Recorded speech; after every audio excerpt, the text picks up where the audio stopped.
St. Patrick was someone from Britain who became the patron saint of Ireland. I like to think of him as a wayward minister's son.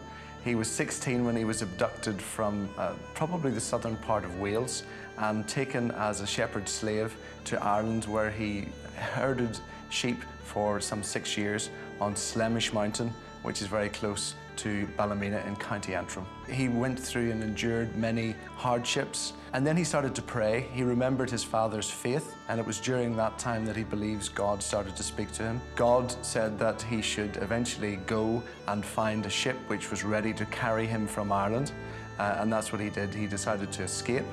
Because of everything that had happened to Patrick while he was in Ireland, he had found his faith.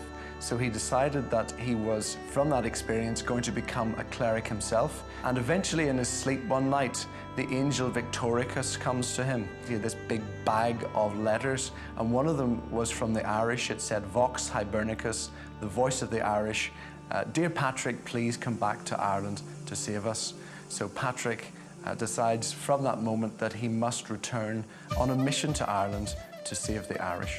He came to Christianize most of the northern parts of Ireland. So he came on a particular mission through a place called Dunleithglass, which eventually was changed to be called Downpatrick.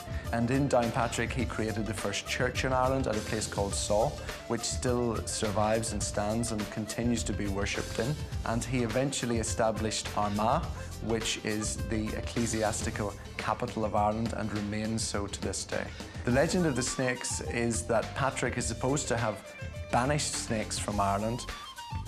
The truth is that Ireland hasn't had snakes for over 10,000 years, since at least the last ice age.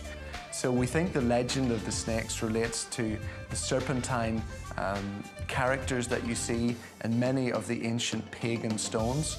So Patrick was banishing the cult of particularly the fertility god Cernunnos, represented in serpentine form on the many ancient stones of Ireland. St. Patrick is a man for all seasons. It's wonderful that over 5 million people actually get onto their feet to celebrate St. Patrick's Day all over North America. St. Patrick's work continues, probably in the place where he is most needed, in the northern part of Ireland.